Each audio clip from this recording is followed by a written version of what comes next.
በመትሄዱትም በእኔ ያድርጋችሁ ነው ብሎ እኔ መንገድ ነኝ ብሎናል።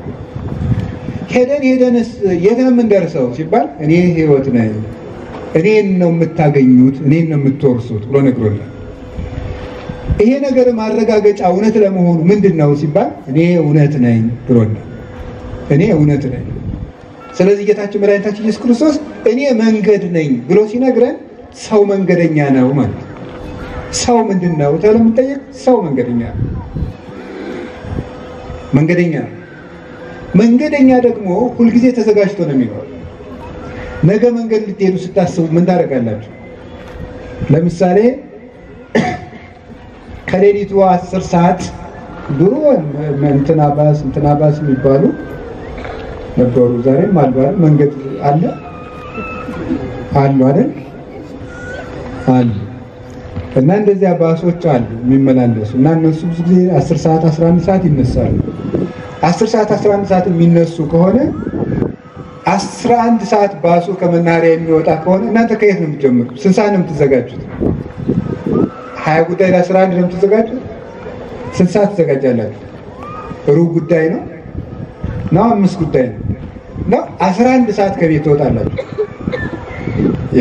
ተዘጋጅቶ መኖር ማለት ከነገሩ የሚያደርስህን ነገር ቀድመ መጨረስ ማለት ነው። ነገሩ ከመሆኑ በፊት ቀድመ መጨረስ መዘጋጀት ይባላል።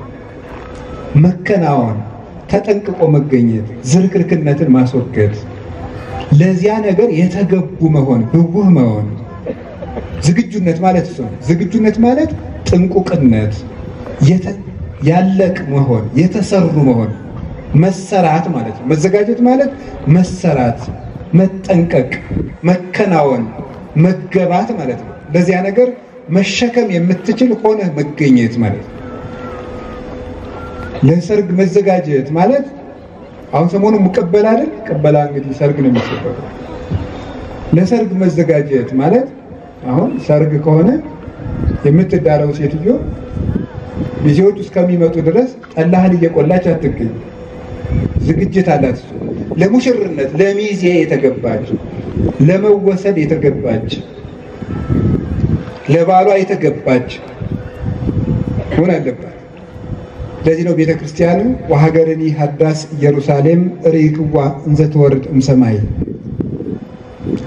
ከመመራት ዘስርጉት ለመታ አዲሲቱ ኢየሩሳሌም ከሰማይ ስትወርድ አየዋት። እሷም ለባሏ እንደተዘጋጀች ሙሽራ የተዘጋጀች ያጌጠች ነበረች ብሎ ይናገራል። ራዕየ ዮሐንስ ምዕራፍ 21 ላይ ሲናገር ስለ መንግስተ ሰማያት፣ ስለ ቤተክርስቲያን፣ ስለ ድንግል ማርያም ተቀጽሎ ይተረጎማል። ለባሏ እንደተዘጋጀች ሙሽራ።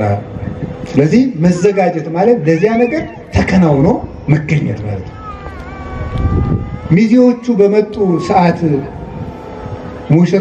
ሙሽራይቱ ቆይ ገና ልብሷ ከመኪነኛው አልመጣም ይባላል አይባልም። ዘመድ ልትጠይቅ እንዲያው አሁን ባህር ዳር የምትዳረው ሴትዮ ሙሽራው ከች ሲል አይ ቆይ ዘመድ ልትጠይቅ ወደ ደብረ ማርቆስ ሄዳለች ወይም ወደ ደሴ ሄዳለች ይባላል አይባልም። ደርሳ መምጣት ያለባት ቀድማ ነው። ዘመድም ትጠይቅ ምንም ትበል መልበስ ካለባትም ቀድማ ነው። መዘጋጀት ማለት ጓዝን ሸክፎ መጨረስ ማለት ነው። ጓዝን ሸክፎ መጨረስ፣ ተሰርቶ ማለቅ፣ የተገቡ ሆኖ መገኘት ማለት ነው። እና ተዘጋጅታችሁ ኑሩ ብሎናል ክርስቶስ። ይሄ ነው መዘጋጀት ማለት። ለምን እንደዚህ ርዕስ እንደመረጥኩት እነግራችኋለሁ፣ ምን ማለቴም እንደሆነ ጭምር። ጌታ ተዘጋጅታችሁ ኑሩ ያለን ወርቁን ነግሬ እኔ ግን ወደ ሰሙ ነው የሚሄድ። ብዙ ጊዜ ሰምተ ነግሮ ወደ ወርቅ ነው የሚሄድ። ምን ችግር አለ? በዚያም በዚህም ብንጀምር ተዘጋጅታችሁ ኑሩ ያለን እኔ ሙሽራችሁ ነኝ፣ እናንተ ደግሞ ሙሽራዬ ናችሁ። የምጽአት ቀን ደግሞ የኔ ሰርግ ቀን ነው። ለዚያ ቀን ተዘጋጅታችሁ ለመንግስተ ሰማያት የተገባችሁ ሁኑ።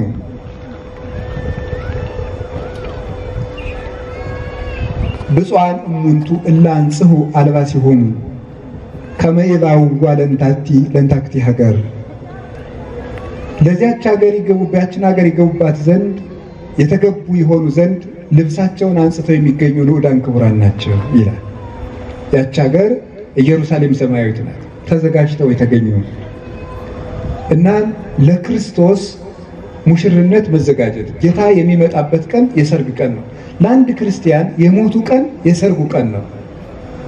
ቅዱስ ጳውሎስም ቆሮንቶስ መልእክቱ ምዕራፍ 11 ላይ ፋርኩክሙ ለአሐዱ ምዕት ለአንድ ባል አጭቻችኋለሁ፣ ያም ባል ማን ነው ይላል? ክርስቶስ ነው ይላል። ሰባኪ ስራው ማጨት ነው።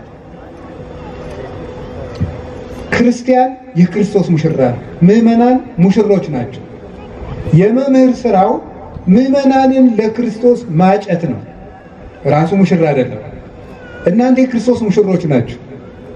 ሙሽራይቱን ማጨት፣ ማሳመን፣ ለባሏ የተገባች እንድትሆን ማድረግ፣ ነውሯን መልቀም፣ ጓዟን መሸከፍ፣ ለሚስትነት ሰርቶ ማቅረብ ነው። ይሄ ነው የራስ ላይ ሰሞኑን ዘመነ መራዊ ነው የሚባለው በቤተ ክርስቲያን ስራ የሰርግ ሳምንት ነው። ይሄ ከቅበላው በፊት ያለው እና ያ የሚያስፈልገን ለምን ይመስላችኋል? ቤተክርስቲያን ዘመነ መራዊ ብላ ስለ ሰርግ የምትሰብከን ለምን ይመስላችኋል? አንድ የጋብቻ ክቡርነት ነው። ዋናው መሰረታዊ ነገር ግን እኛ ተዘጋጅተን እንድንገኝ ነው። መሰራት ስላለብን ነው። በጣም ብዙ የፈረሰ ነገር አለ እና የመንግስተ ሰማያቱን ነገር ተዘጋጅተን እንጠብቅ። ምክንያቱም ክርስቶስ የሚመጣ መቼ ነው? የደብረ ዘይት ለበጳጉሜን አመሯ መጋቢት 29 የዛሬ 8000 ዓመት 400 ዓመት ቀርቶታል ምናምን እያለ ይቀመራል። ያዳምና ሔዋን ይቀመራል። ዓለም ከተፈጠረ 7517 ዓመት ነው። ስለዚህ 8000 ለመሙላት 490 እንደዚህ 80 ምናምን ዓመት ቀርቷል። ክርስቶስ ሊመጣ 4000 ምናምን ዘመን ቀርቷል ይላል። እንኳን 4 ሚሊዮን ዓመት ቢቀር ለኛ የሚጠቅመን ነገር የለውም። ለኛ ዝግጅነታችን አሁን መኪና ያበለውና መኪና ገጭቶ ከሞት ለአንተ የሰርግ ቀንህ ዛሬ ነው። ዛሬ እንቅፋት መጥቶ ወድቀህ ብትሰበርና ብትሞት ለአንተ የሰርግ ቀንህ ዛሬ ነው። እኛ የምንዘጋጀው ሰርጋችን የተቀጠረ አይደለም። የታወቀ የተለካ ቀን ያለው አይደለም። ዓመተ ምሕረትና ወርና ቀን ያለው አይደለም። ያልታወቀ ሰርግ ነው ያለን እኛ። ሙሽራው ነግሮናል እንጂ የማንዘጋጅበትና የምንዘጋጅበት የተባለ የተከፈለ ቀን የለም። ለክርስቲያን ሁሉ ቀን የሰርጉ ቀኑ ነው። እሁድ ሙሽራ ሆነን ሰኞ ደግሞ የሰርግ ልብሳችን የምናወልቅበት ቀን አይደለም። ለክርስቲያን 7ቱ ቀን ሁሉ ሰርጉ ነው። ሙሽራው ደግሞ ክርስቶስ። ነጋውን የካቲት ኪዳነ ምሕረት ናት። ነገ ንጹህ ሆነን ሰኞ የምናድፍበት አይደለም።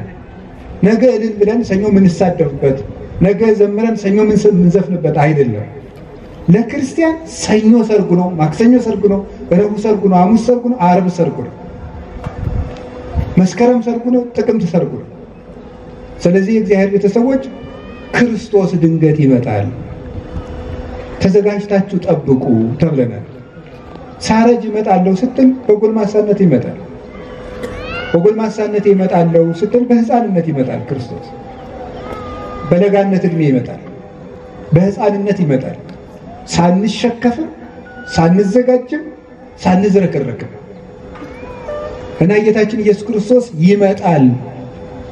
የዛሬ ወር እታረቃለሁ ያልን፣ የዛሬ ዓመት እቆርባለሁ ያልን፣ የዛሬ ዓመት መጸውታለሁ ያልን፣ የዛሬ ዓመት እስማማለሁ ያልን ሁሉ ያልተከናወነ የተዝረከረከ እኔው ክርስቶስ ዛሬ ቢመጣስ ነው እንደው ሰሞኑን ሰርግ ላይ ናቸው ቆየት በሊና አይል ከፈለገ ያገባህለት ማታም ያበሳል በገዛ ቀው ማን አለበት እሱ ተከለ እሱ ይነቅላል። የሰው የእግዚአብሔር ተክል ነው። በፈለገው ሰዓት ይነቅላል። እና ዛሬ ማታ ክርስቶስ ቢመጣስ ብላችሁ አስባችኋል? አይ በፍጹም ሰሞኑን አይመጣም፣ ቢያንስ አብይ ጾም ላይ ይምጣ እንጂ። ግን ሰሞኑን ሰርግ አለ፣ ሰሞኑን ድግስ አለ። ነገ ማታ ክርስቶስ ቢመጣስ? እኔው ክርስቶስ እኮ ያለ የሚመስል በሕማማት እኮ ነው በክርስቲያኖች ዘንድ። ስንቱን ነገር እየቀጠልን አሳለፍነው አለፈ። የወንድሞቻችን የእህቶቻችን ሞት አያስተምራችሁም?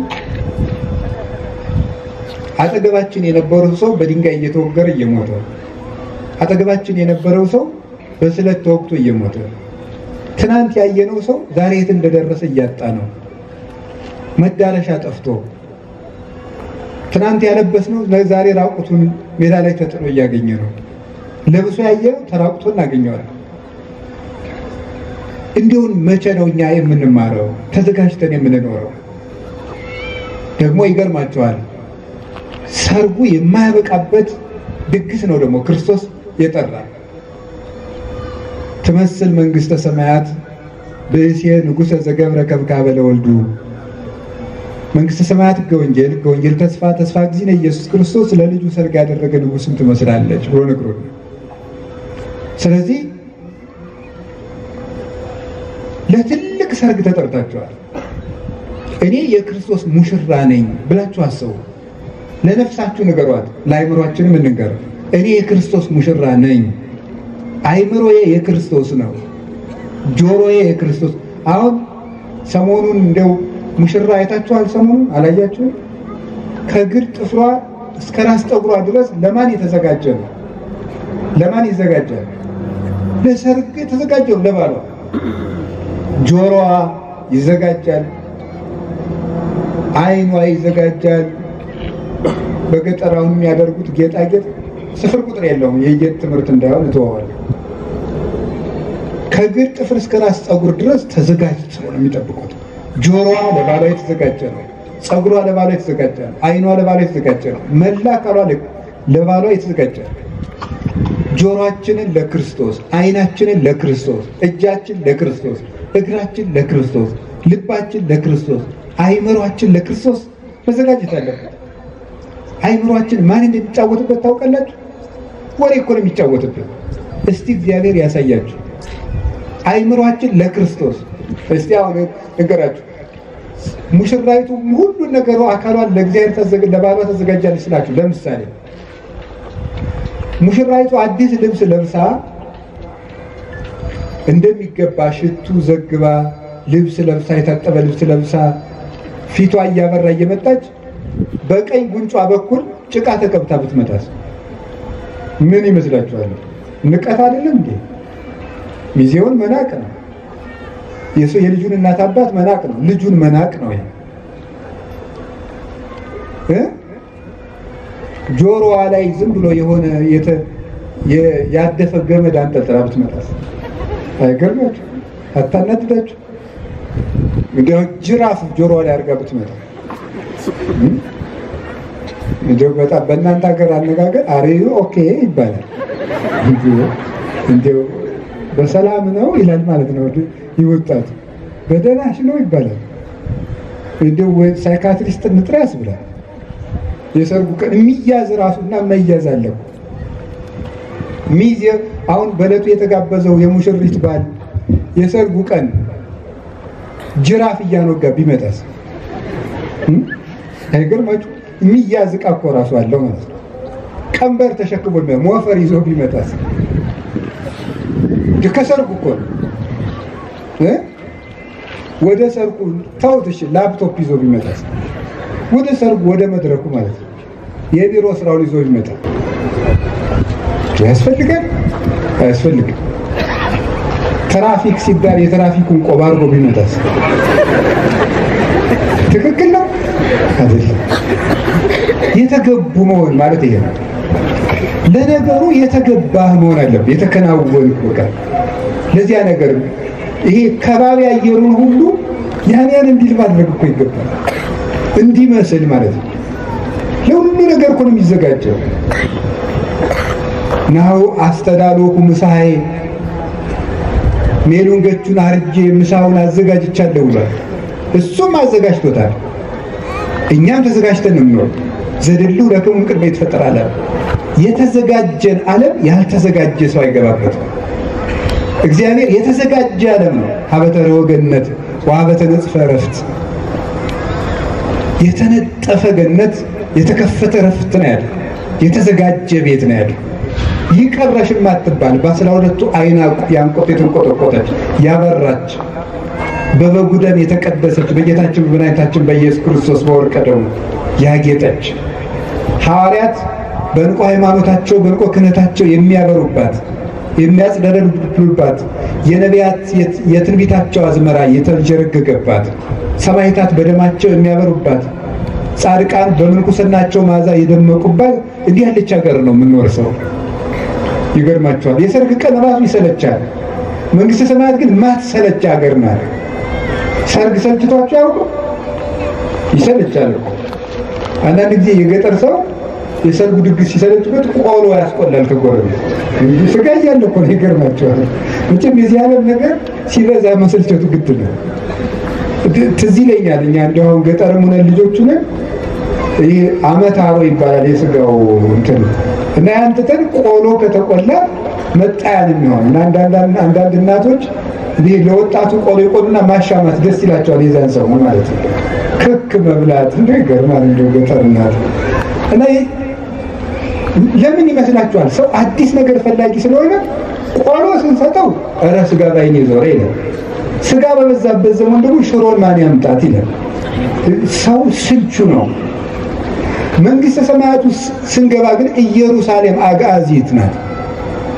አይምሮህን ነፃ ታወጣዋለች ከመሰልቸት ይሄ ቢሆንልኝ ከማለት ይሄ ቢጨመርበት ከማለት ነፃ የወጣ አይምሮ መገዛት የሌለበት ኩነኔ የሌለበት የበላይ የበታች አዛዥ ናዛዥ የሌለበት ክቡርነታቸው ምናምንነታቸው ማለት የሌለበት ምንት ገዥና ተገዥ የሌለበት ወይ ከውና አሃደ መሬት ለሃዱ ነላዊ አንድ ገዥ ነው ያለው። አስከቡ ወለውቱ ሰይፍ በከብዱ ተውራል። የገዥነት ስልጣንን አቁም በሉት ነው። የዛይ ጊዜ ግዛት የክርስቶስ ነው። ገዥ የለ፣ አለቃ የለ፣ የበላይ የለ፣ የበታች የለ፣ አንድ እረኛ። ቅናት የለ። አቤት የዚያ ጊዜ ደስ ሲል ቅናት የለ። ሴት በሴት አይቀና፣ ወንድ በወንድ አይቀና፣ ቄስ በቄስ አይቀና፣ መነኩሴ በመነኩሴ አይቀና። ጳጳሳት እንኳን እንደሚቀኑ አላውቅም። ቢያንስ መነኩሴ ነኝ ይህን እስከዚህ ያውቃል። መቀናናት የሌለበት ቅናት ቢጠፋ እኮ ሰላም ይኖር ነው። ኢየሩሳሌም አጋዚት የተዘጋጀች ሀገር ሐሎስን ዘይቱ የሰክበት ይመስል ጣዕም ሁልጊዜ የሚጨመርባት ለአይምሮ ጣዕም ይጨመራል፣ ለፍቅርም ስን ይጨመራል። በውበት ላይ ውበት፣ በጣዕም ላይ ጣዕም፣ በመዓዛ ላይ መዓዛ፣ በክብር ላይ ክብር፣ በብርሃን ላይ ብርሃን፣ በፍቅር ላይ ፍቅር፣ በአንክሮ ላይ አንክሮ፣ በተመስጦ ላይ ተመስጦ፣ በተደሞ ላይ ተደሞ፣ እግዚአብሔርን በመጥገብ ላይ እንደገና መረማመድ፣ በአስሩ ማዕርጋት ሌላ የማይጠገብ ማዕርግ፣ እግዚአብሔርን ያለ መጥገብ ያለ መሰልቸት ታይቶ የማይጠገበውን ውብ የውበት ሁሉ ራስ እሱ ይሴኒ ለሃዩ ሙሉ ለጓለ መሕያው ቀድሞ በዘመነ ስጋዌ ላይ ትምህርቱ ላይ ታምራቱ ከነቢያት ከሐዋርያት ይልቅ ያማረ የሰመረለት የተከናወነለት ቸርነቱ ከፍጡር ቸርነት ይልቅ የላቀ በኋላ ደግሞ በጌትነቱ ብርሃን አጊጦ ከብሮ ሲታይ ውበቱ የማይጠገብ አምላክን እያየን እንኖራለን እና መንግስተ ሰማያት መድከም የሌለበት መሰልቸት የሌለበት ይለወጥልን የሌለበት። ቲክቶክ ለምን መጨረሻ እንደሌለው ታውቃላችሁ? እስቲ የቲክቶክ መጨረሻ አግኝቶ ነው አለ ዝም ብለህ ስክሮል ስታደርግ ጭንቅላት ስክሮል ነው ያልቃል እንጂ አታገኙም። ጫፍ ስክሮል ሲሆን አንተንም ስክሮል እያለ ጠቅሎ አዙሮ የሚጥልህ ማለት ነው። ታገኙታላችሁ። አዟሪት ይሆናል ነው ሁሉት ማለት ጭንቅላት ሲዞር ማለት እና ይሄ ለምን ይመስላችኋል? ቲክቶክን እንደዛ አድርገው የሰሩት ለምን ይመስላችሁ? አጭር ቪዲዮ አድርገው አንደኛ ሰው ብዙን ስለማያዳምጥ አጭር ተደረገለት። ሁለተኛ ደግሞ ሰው ስለማይጠግብ የማያልቅ ፕላትፎርም ተፈለሰፈለት። አያልቅም ብለህ ስትል ትውላለህ ማለት መንግስተ ሰማያት ግን በቃኝ የምንልበት ዓለም ከዚህ በኋላ እግዚአብሔርን አግኝተን እስመ ዘበሃቤከ ያዕርፍ ነጽሮት ኩሉ ነባብያን የአይኳትያን የነባብያን የመላእክትና የሰው ልጆች ሁሉ አይምሮ አንተን ባየ ጊዜ ያርፋል ተብሎ የአይን ማረፊያው እግዚአብሔር ነው። ነፍስ የምትጠግበው እግዚአብሔርን ስታይ ነው። ወእጸግ በእረየ ስብሐቲከ እግዚኦ ብሏል ቅዱስ ዳዊት። ገጸ ምሕረትህን ያየው እንደሆነ ያን ጊዜ ገጸ ልቡናዬ ይጠግባል ብሏል። የነፍስ ረሃቧ የሚጠግበው እግዚአብሔርን ያገኘች ጊዜ ነው። ሰው ለእግዚአብሔር ማደሪያ ስለተፈጠረ እግዚአብሔር እስካልገባ ድረስ ብዙ ጓዝ ቢጨመርበት ሰው የሰው ልብ አይሞላል። ሁልጊዜ ጎደሎ እና ለዚያ ቀን መዘጋጀት ነው። ያ ቀን ደግሞ ዛሬ ነው።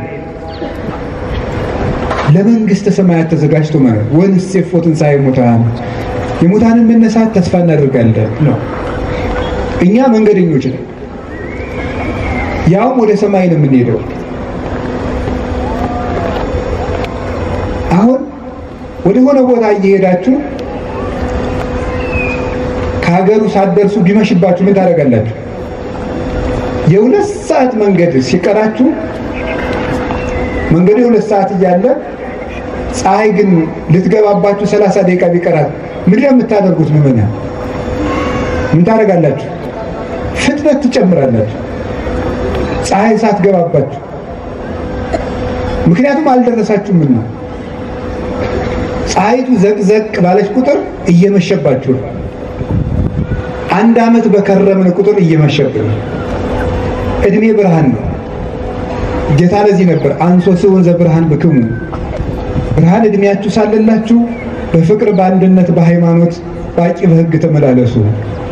እስመ ዘይሐውር ውስተ ጽልመት እያአምርሃ በዘይሐውር በጨለማ የሚሄድ ሰው ከቶ የሚደርስበትን የሚሄድበትን አያውቅም።